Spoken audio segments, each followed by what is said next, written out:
Hi guys, it's day 6 of VEDA today. I hope you all liked my zombie video. It was a little out there, but I thought I'd try something a little different. Today we're talking about our fears. It's not something I'm really that comfortable putting on the internet. I'm not gonna lie to you. I'm just not quite there yet. I've talked a bit about some stuff on my blog and everything, but when I really get down to it, some of the deeper stuff I'm not quite ready to put out there. But there is one thing that I kind of thought about that I could talk about that I think some people could maybe relate to. And in general, I have a bit of a fear of live conversations. This will sound weird, but stick with me for a moment. A conversation without breaks. So this means anything over the phone or in person, I tend to find a little stressful.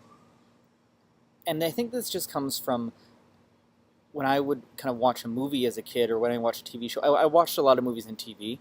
I'm not Abed or anything, but hi, Eleni. But I just didn't really kind of go out and socialize a lot. It was just who I am. I had a kind of smaller group of friends, and that was about it.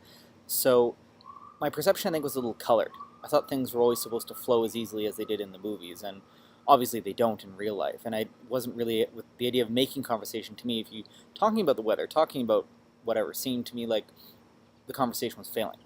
And so whenever that happened, I felt like it was kind of my fault.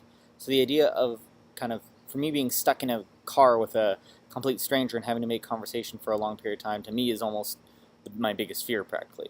Not, I mean, but it's a big one. It's something I would really avoid and really kind of stress over for a few days. Anyone who remembers, well, I think GFM will remember a few months ago, I had to drive a couple people who I didn't know to through this kind of like border thing. It was this whole thing with work and everything, and I was like really nervous because I didn't know who these people are. I had no idea of what I was going to talk to them about, and it freaked me out.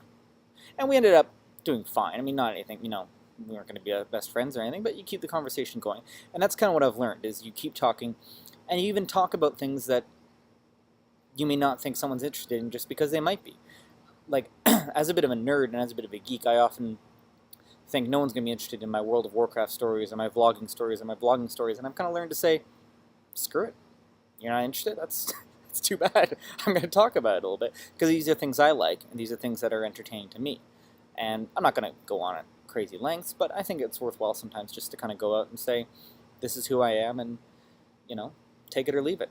And, of course, you ask people questions, and you kind of get other people talking, too. That's usually my strategy, but it's definitely something that if you put me in that scenario, I'm really nervous about. So even, like, meeting some of you folks in person, I would be really nervous about, because I'm used to talking to you when I have a moment to think about it, when I have a moment to kind of pause and consider what I'm going to say. So the idea of not having that moment to me is like, what if I say the wrong thing? What if I screw up? What if I say something awkward? Because I do tend to say a lot of awkward things in real life, as anyone who's talked to me for any lengths can attest to. So that's about it for me. I'm running a little long, so hopefully I can keep it relatively short and edit things down a little bit. I love your faces, and I'll see you guys soon. Bye.